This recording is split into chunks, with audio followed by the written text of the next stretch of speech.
the term disability isn't a blanket term. There's so many different types. Some affect only your body, some affect only your mind, some affect both, some affect, everything. So I think that's kind of where we're headed, is just awareness, but it's hard to break out of that field because it's like, I've found that people that don't know someone with disability do not care. Right. And that's like, I hate to say it that way, but it's true. They could literally care less. I think it's almost it doesn't affect them. It's almost like, I see people in the community, but it doesn't affect me. I don't work in it. I don't have to interact with people.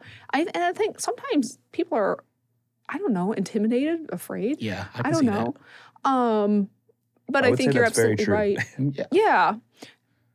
Because maybe you don't trust yourself. Like, this person's different and I don't understand. But you're completely right. I mean, we serve people who from 3 to 99. You know what I mean? And you can't take two people with Down syndrome and say they're the same. Yeah. And so when people ask, well, what are people with disability like? Again, they're people. Everybody's different. And everybody's unique. And, but true, sometimes people, you need to help somebody think things through. Maybe decision making. Maybe that's all they need, reminders. Exactly. They can fully function mostly on their own. But then you had physical things.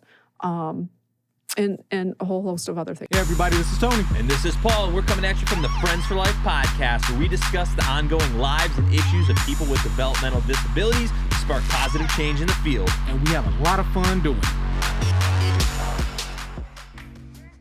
All right, everybody, welcome back to the Friends for Life podcast. Thanks for tuning back in. Today, we are joined by special guest, Lisa Poiry. Lisa, how are you doing this morning? I'm great. Great. Afternoon. Loving the weather. It's warm today. Yeah, weirdly. Yeah. This weather's been weird lately. Yeah. First and foremost, I need to say, let's go Big Ten champs! No. Go blue, baby! Yeah, go blue. Absolutely go blue. So, I just needed to throw that out there. I take a lot of flack all the time, especially from my background. I have tons of Michigan apparel, any and everywhere. And for many years, we have suffered. Yes. But, we're doing things. All right. Good team. All right. All right. Well, now that that's out of the way. Yes. I think you're the only guest that hasn't been opposed to Tony's preference in football teams in a long time. And so he was very excited to do that, I guess. Yeah.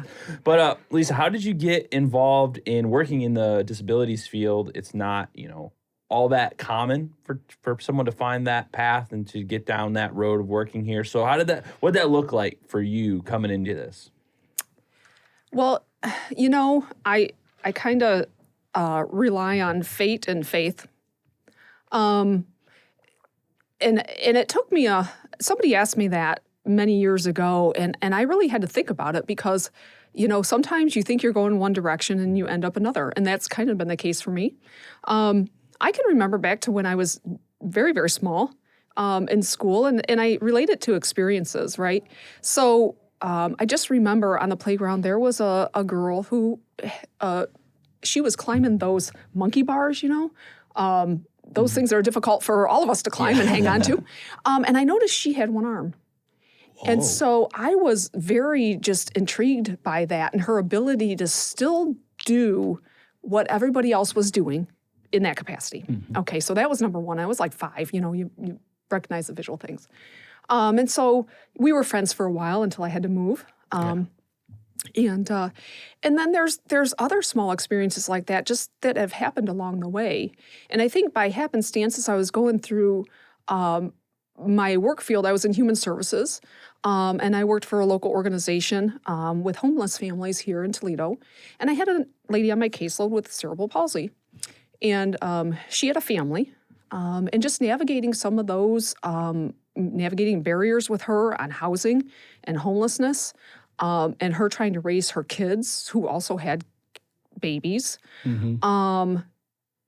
That really struck a chord with me, and we kind of bonded, in that whole relationship. And so there's different situations like that kind of touched me. And when after I got my human services degree, I was working on a counseling degree. just looking to increase my field a little bit, there was a job at the county board in case management in the children's unit. And I had always kind of wanted to work with kids, so that kind of sparked an interest in me. And lo and behold, I got that job. Shortly after that, the board did a changeover. And so that was back in 2002. And I kind of ended up in more the administrative side of things, quality assurance. And that was okay with me. I had done that at my prior job.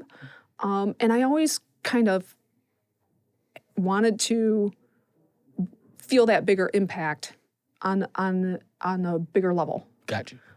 It was great working one-to-one with people. And I love the relationships I built there. And that's why I'm such an advocate for people with building relationships with people with developmental disabilities, because of those experiences and the intrinsic value that it brings. And so from that is kind of where I'm at now. But I've been at the board for 20 years. And so when I went to the board, it was quality assurance then. And it was working on more with our providers. And doing some reviews to make sure people were doing what they needed to do. But now in development side of things is where I'm at 20 years later. Well, I think that's even more important than just keeping tabs and, putting up the red tape. Yeah. We have to continue to move forward and be more aggressive in our approach, because we have seen time after time our individuals get walked over, looked past, forgotten, and even the DSPs and the social workers aren't even seen as having the same type of, caring nature as we expect or we want. There's this stigma about what we do, and I think 90% of people, when you first say anything, like if they knew my salary, they'll probably say I need to donate every cent just because people just don't understand. So, that's just a tight little tangent.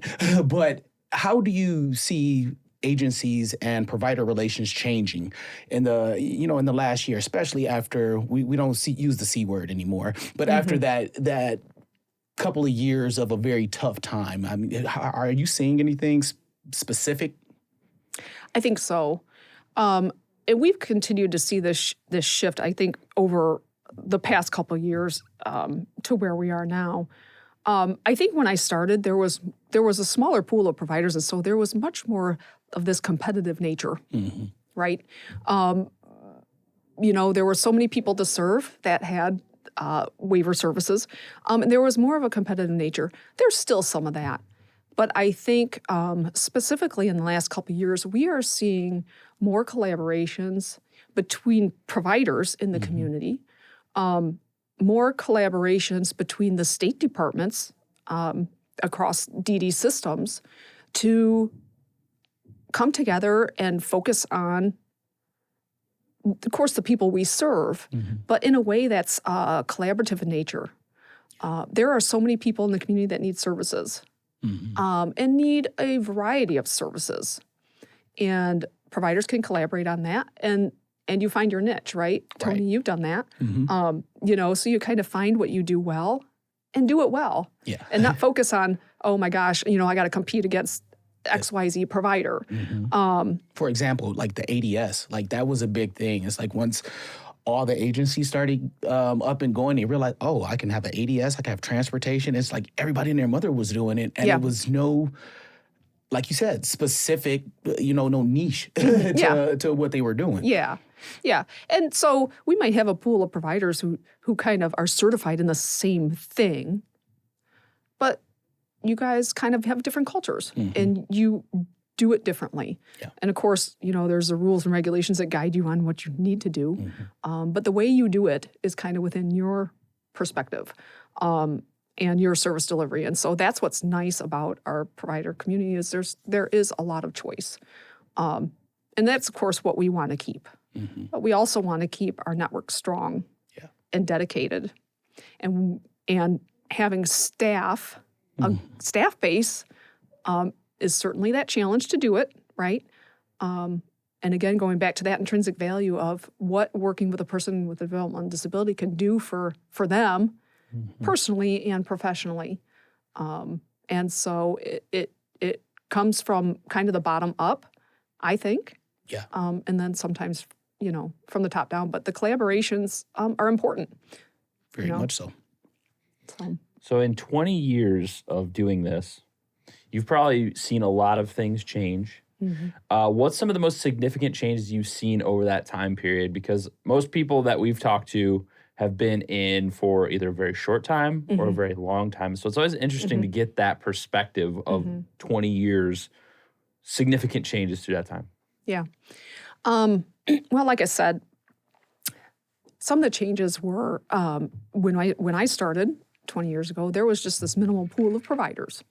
And the state did some things. They made the certification process a little easier, and they opened up the number of waivers that people could have for the counties. And so that kind of led to this great fruition of providers that we have, almost 500 and some certified in Lucas County right now. Man, that number is astounding. Yeah.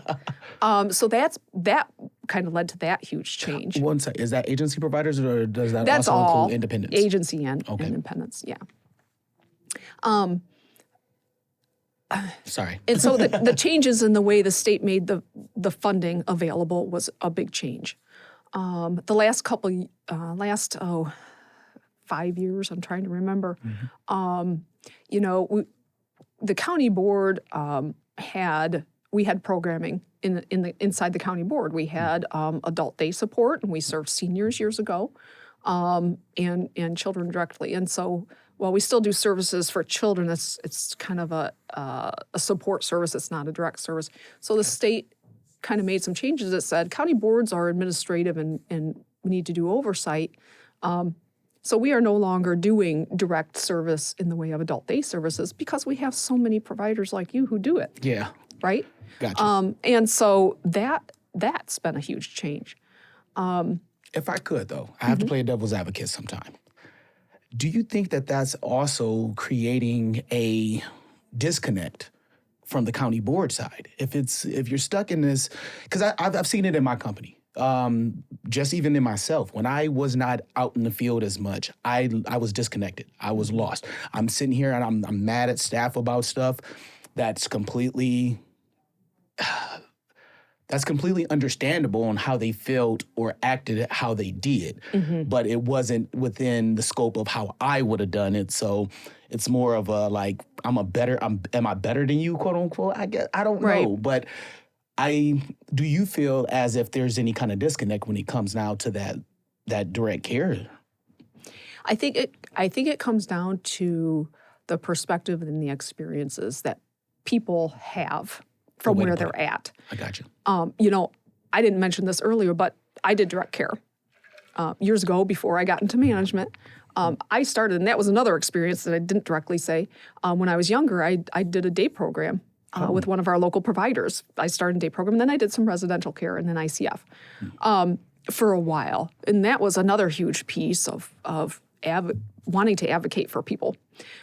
So I have that background, and we have many staff at the board who have that background. And so it's a valuable thing when you can draw on that direct experience to understand what happens in our community and with our provider network.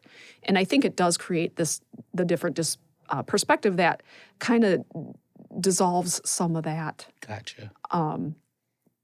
tension or, lack of understanding.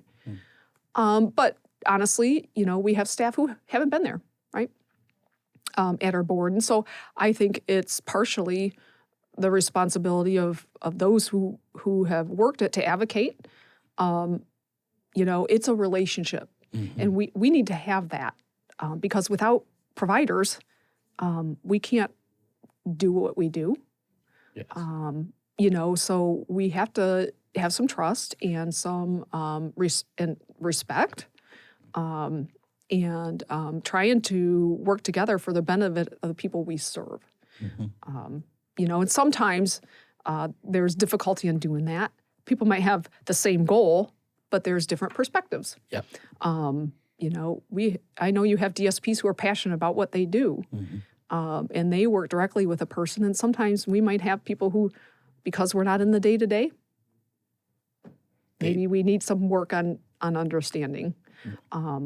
But again, I think it comes down to trying to make sure that those relationships are positive and cohesive, and trying to do the best that we can do for the people we serve.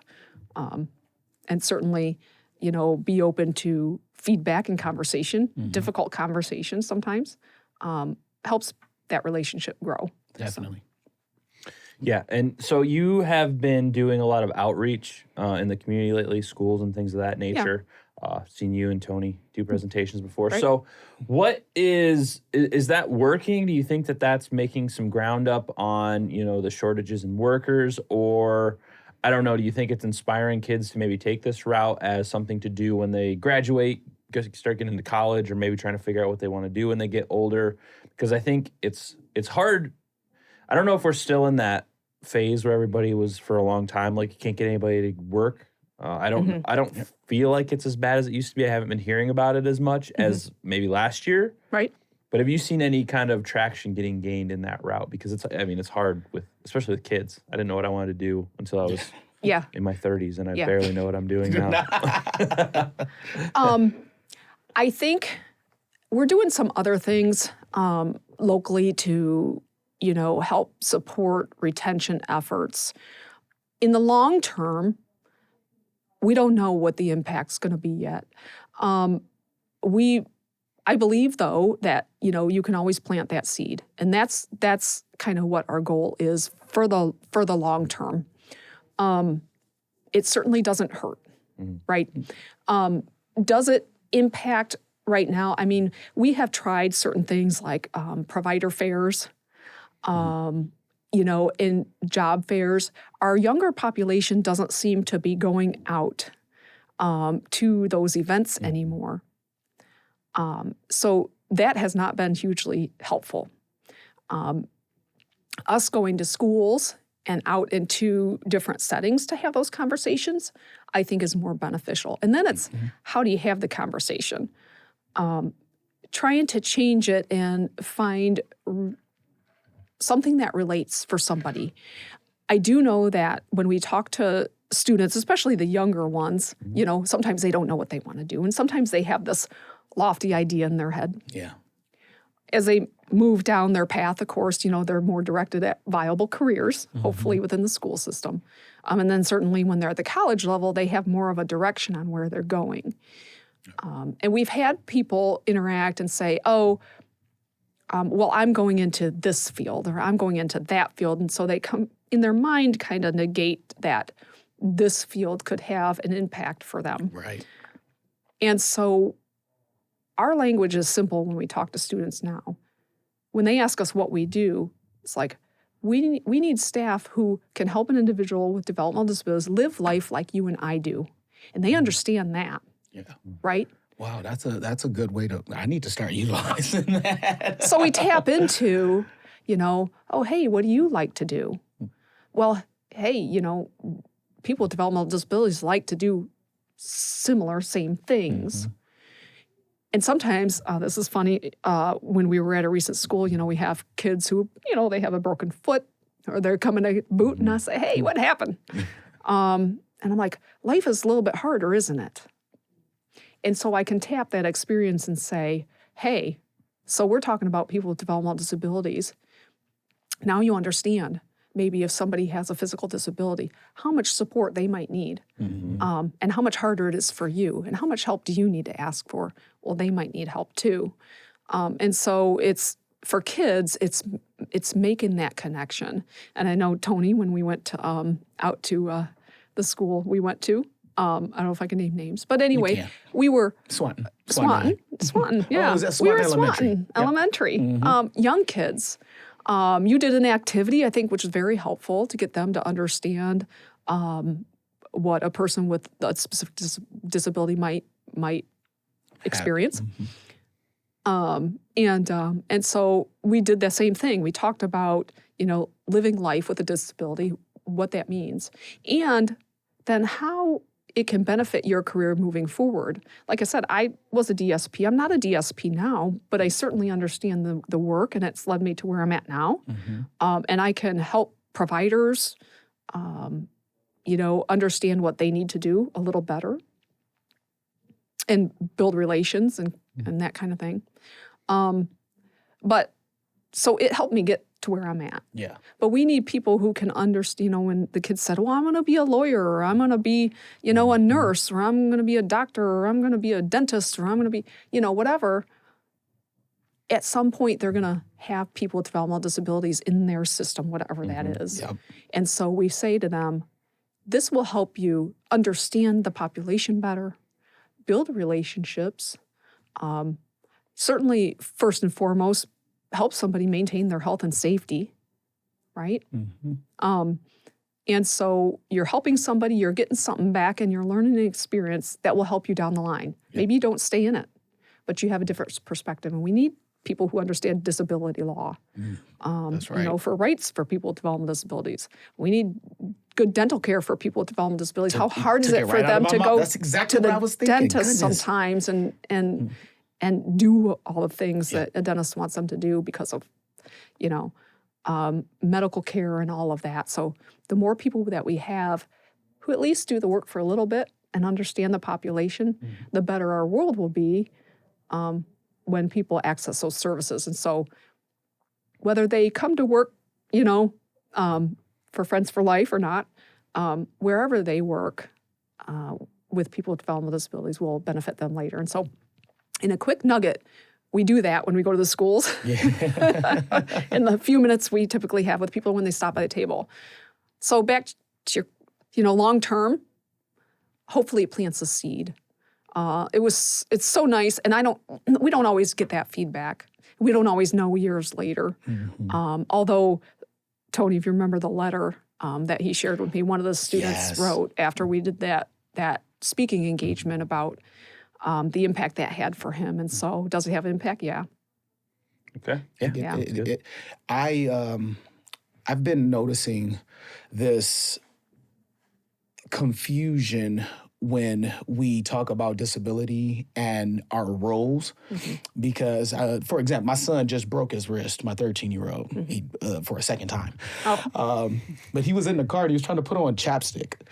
And he didn't recognize that he was putting the chapstick on his broken one, and he couldn't get it. He was like, Dad, I don't know how I'm going to do this. I was like, son, you could just switch fingers.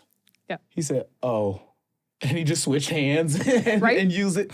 But sometimes I feel like that's a companion or a DSP's role. Like just sometimes giving simple advice to help the individual or the person think something through in a different way. Yeah. So I'm very excited about all of the schooling and all of the impact that we're having in the schools and through the community, because that's where the seed is planted. 5 to 7 years from now, that's where we're really going to see the approach actually work. Yeah, because I know it's going to work. Yeah, and I that's the part that's fun, right? That's and like I said, if we believe it has value, which we do it more. And we take opportunities when we know about them, but certainly if people have those opportunities, the schools have those opportunities, we'll outreach as much as we can. But certainly if people are out there and they want to contact us, we'll come out. We bring swag with us. So, people, the kids, like I said, we were at a large school recently and, we have bouncy balls and fidget spinners and, whatever for the younger population. And then when we go to, college fairs and stuff, we have some stuff giveaways. But don't come to us for the giveaways. Come to us for, what we're talking about. So. Absolutely. And, I think, I don't know, that's kind of why Tony and I originally had started this, because we were realizing that people don't spend as much time doing stuff like that, going to in-person job fairs and things of that nature, because everything now is like the internet. Like, how much do you use the internet every day?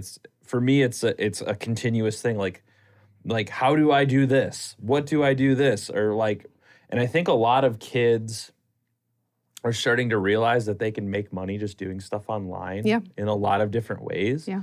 So we've kind of noticed that, especially in this field, there's not a lot of people going that direction, like putting stuff online, because, it's not cheap, to do, and it can be expensive to make content, like all the kids say, content. Yeah. But I think it's a lot of getting overshadowed by a lot of other stuff that's going out there. Like there's so much on the internet right now. Yeah. But I think it is a good avenue for a lot of like local providers and things of that nature that could go that route. Even if it's just getting like an intern or something with a camera to come and take pictures and talk about stuff. I think that's a really good option, or paying a guy part-time to come in and work. Because I worked here with Tony part-time for almost a year and a half, 2 years almost, before we took this thing full-time. And I think a lot of people could benefit from that avenue too, because kids are so used to just being online nowadays, kids and adults. Yeah. And everybody's on Facebook all the time. Yeah. I feel like the more we push this narrative, this message, it's going to reach a lot more people than, just going to schools and stuff. So is that something the board has considered or is working on? Because it's like, it's a whole monster when it starts. Yes. You have to like really dedicate time to it. Yeah. As Tony has learned. And even with that, just in our field of work is so behind when it comes to these things. This is not like a natural thought progression. I mean, shit, we're just now starting to stop using paper. Right. Right. Right.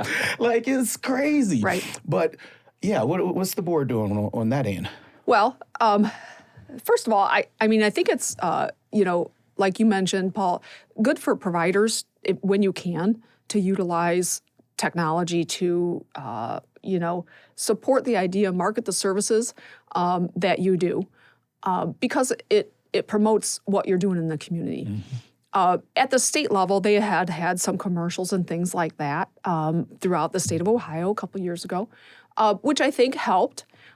We've, I think, formalized the term direct support professional in the system. So we can use that and try and get people to understand. There's still people that don't understand what that is. And so the more we can do to, again, get that out there, the better. We have a new PR guy at the board. Yes. And so certainly we're advancing with our marketing And he's a great guy. and things like that. And so the idea to put things more out there, I think certainly we can get there. We have started rebuilding our website to get information updated there, so people looking for a job can go there and find you guys there. So we've started there, but I think that's a great idea. We can, if we find some less camera shy people who we can promote, some things we'll to come by. We'll do TikToks and everything with you guys. And he did some provider recordings and followed you guys around. A couple providers did that. You guys appreciated that, and I think we put that out there. So, but certainly, yes, the digital world and more visuals of what happens in and around our community like that. Well, absolutely. I think the storytelling side of it's really important too, because I mean, as someone who didn't come into this field until recently, working with Tony, you don't think about it. It's not like I said in the past, like I would go to the store and there'd be someone with like Down syndrome working at Kroger or something. That's my interaction with someone with disabilities. Whereas you guys work with people with disabilities every single day. Like you're constantly interacting with them. So I think, just letting people understand the message and talking to individuals for me has been a big change because like it's a blanket term. You think disabilities, you think someone in a wheelchair can't hold a conversation. But that's not the case at all. Of course. And I think that's the hardest part we have a hard time with is getting the general public to understand that it's individual person by person has different things. Like some people you can't really communicate with, some people you could have a 2-hour conversation with, and it's a huge world of it. And like the term disability isn't a blanket term. There's so many different types. Some affect only your body, some affect only your mind, some affect both, some affect, everything. So I think that's kind of where we're headed is just awareness, but it's hard to break out of that field because it's like, I've found that people that don't know someone with disability do not care. Right. And that's like, I hate to say it that way, but it's true. They could literally care less. I think it's almost it doesn't affect them. It's almost like, I see people in the community, but it doesn't affect me. I don't work in it. I don't have to act with people. And I think sometimes people are, I don't know, intimidated, afraid. Yeah, I don't know. But I think you're absolutely right. Yeah. Because maybe you don't trust yourself. Like, this person's different and I don't understand. But you're completely right. I mean, we serve people who from 3 to 99. You know what I mean? And you can't take two people with Down syndrome and say they're the same. Yeah. And so when people ask, well, what are people with disability like? Again, they're people. Everybody's different. And everybody's unique. And, but true, sometimes people, you need to help somebody think things through. Maybe decision making. Maybe that's all they need, reminders. Exactly. They can fully function mostly on their own. But then you had physical things and a whole host of other things. So you're right. You can't just blanket describe somebody with disability. And you can't judge a book by their cover, right? Amen. And so you might visually be able to see what somebody, but you may not be able to see what somebody's disability, is. Especially if it's more of an intellectual kind of thing. It's until you get to know that person really, how do they need to be supported? But putting that in, that's hard in pictorial terms. Yeah. Like you said, when you're trying to get the word out and make it well known. But until you get in the field. And I'm always intrigued by people who have not had any experience. We did an interview. We were doing some getting ahead in the workplace. Gotcha. And very awesome program. Thank you. And one of the individuals who works for a provider said he did a total, complete changeover from what he was working at Burger King or something. And he was working in the kitchen with people, teaching them, how to cook and whatnot in the gift shop. Very genteel man. And again, it comes back to that, partially that intrinsic value that you get when you do the work and latching onto that. You got it like what do they call them? Like a leech. That's like a leech. Right. Maybe you could better use a better visual. But yeah. People generally don't like leeches. So, Paul, maybe it was Tony, but, I'm glad you're here because, you're doing great things. Well, thanks. It's just an interesting perspective coming from the outside. Like, I've just noticed it because a lot of the people I know don't have family with disability or my friends and stuff. So it's even hard for me to, like people outside of the disability field still regularly use the R word, as a slang term. And it's very hard for me to, being in this field, I have to just, not get upset and be like, okay. But it's it's weird being on both sides because it's I'm not super involved in day-to-day stuff, but I mean, we interview people with disabilities and all of that. So yeah, it's just a kind of a perspective that I like to remind people because when you work in it, you forget. And then it's very easy to get passionate. So it's I know some people are very much on the advocacy side and they will call people out. And it's really, I try and do it in a way with family and friends that I'm not, they're like, oh, this guy. Over time, I try and work it in personally don't say that or just stuff like that or be like, hey, let's not say that. And it's hard. It's hard because the people I hang out with are hunters and fishermen and truck drivers and stuff. They're very rough and tough. I can take it even deeper. I grew up on South Park, American Dad. I mean, I listen to Eminem. He's one of my favorite. Shout outs to him for getting his hip hop, not hip hop, but the Rock and Roll Hall of Fame. But they use it. Yeah. And it's there. Yes, quite a bit. Yeah. And it's just this weird, I don't know. It's it's a line that some people can cross and some can't. Well, comedians still use it all the time. Comedians are the worst offenders. I've even seen some people get canceled because they did use it. Yeah. It's I don't know. Well, and you have, so over history, language changes, right? And terminology changes. And, a few years ago, we used at the board, we use, we call it the R word. People called people with developmental disabilities retarded. Yeah. It used to be in the name, Lucas County Board of Mental Retardation. Yes. And medically in the DSM, It's still there. It's still there. So it depends on what perspective you come from. And again, too, for people who don't work in the field, they're not going to know that necessarily unless they heard it out there. And so I do think it's our job to advocate and certainly say, you can simply say, well, terminology changed. Right? Yeah. We want to focus on what people with developmental disabilities can do. What are their abilities, right? Yeah. And so we changed the language. We don't use that anymore. And so you can advocate and educate without, poking, being a counter, offensive, I think. And people, you just say, oh, okay. But they understand, I think, the underlying thing. Yeah. That this person might need some help, or assistance, or guidance, or support, or whatever. I'm a big fan of there's a podcast called The Daily Stoic, and every episode he basically says the tagline is, if you want to fight against someone that you don't like or something that someone's doing.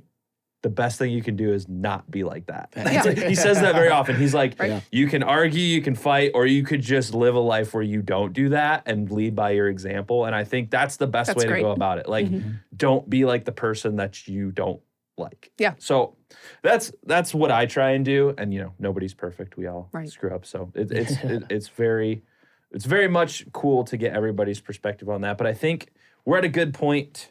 Everybody's favorite part of the show. The rapid fire! Oh, no. All right. I don't know what that is. Rapid fire is a part of our show in which I ask you 3 questions that are set in a would you rather scenario.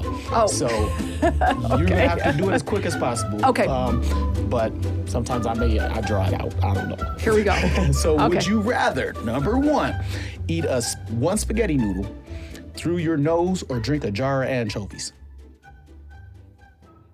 Oh, neither. Is that a choice? Yes, you have to pick one. I've seen the spaghetti thing done. That's pretty sweet. You're not going to make me do it, are you? No. Pull out the jar. I don't like anchovies, so I will go with the spaghetti. Spaghetti, there Good you go. choice. So, and it's only one. It'll be cooked. One, yes. Would you rather run from a lion wearing raw meat or swim from a shark while having a nosebleed? I could swim pretty good, so I would prefer the swimming. Nice. And, yes. and real cool fact, sharks cannot smell human blood. Right. So you would be safer that way. Okay. Lastly, would you rather have Jeff Bezos deliver your Amazon packages or have a drink of tequila and Richard Branson wash your hair? Well, I don't get too excited about deliveries, so I think I would pick the other one because, I like to have my hair washed. And so, if somebody else will do it, the more the merrier. Good job. But I won't drink the worm in the tequila. Oh, you won't do the worm? No. I've done it once. And I can't say I've done a lot of tequila. I don't like tequila that much. I'm a wine girl. There you go. Yeah. Red or white? Red. Yes, red. It's better for the heart. Exactly. Yes. A lot more healthy. I don't do either. Not excessively. Not excessively. Oh, no. Only 6-7 glasses. And yes. What's the picture where they said the doctor recommended they have one glass of wine and the lady pulls out the glass that's like the size of the table? Yes, right. Well, I want to thank you for coming in today. Thank you. I think, what you do adds a lot to the table. You're actually out talking in public a lot, which is a great thing. And we need more of that, more of the advocacy side, more of the outreach side. And, we do our best to do that here at Friends for Life as well. We often get a lot of confused looks when people ask us. It's like, you're a podcast, but you're also provide residential care. We're like, yes, we can do more than one thing. You can do more than one thing. So, well, that's a nice thing about you. I mentioned that collaboration. You've done a lot of things to help other people. Yeah. Not just for your business, but for the community. So. Yeah, we're trying. I'm so proud of all of the companies that I've worked with, all the people that I work with, and even you. You have been. I'm going to give you your roses now. Oh. You have been such a huge help ever since we started. And even before then, I've seen you around and everything, but I was in the trenches. But now, with us working together so closely, me working closely with the liaisons as well, I'm blessed to be in such an opportunity, and you're a great person. You do a great deed, Thank you. I can't wait until what the future sees and has for us. Well, and thank you so much for what you guys do. Thank you. Really appreciate you and your community. Well, and before we wrap up, where can people learn more about, what you do at the board, or like a website, anything like that, social media, if you know all that stuff, if not? So we have our website, www.lucasdd.org, where there's information posted. My phone number's there. But I think certainly the best way to get to know what we do is to simply give me a call. And my number's on there, but 419-380-5167. And I'd be happy to talk to people. Again, if there's people in the community who would benefit from us coming out to speak about what we do, we'll do that. If it's just a conversation on the phone so they can learn more, we'll do that. And then we're a collaborative partner with our other county boards in and around close to us. And so we learn a lot from each other too. And so just keeping that collaboration going helps those communities in Ohio. So, but yeah, certainly people can call or go to our website. All right. Well, thank you so much. Thank you.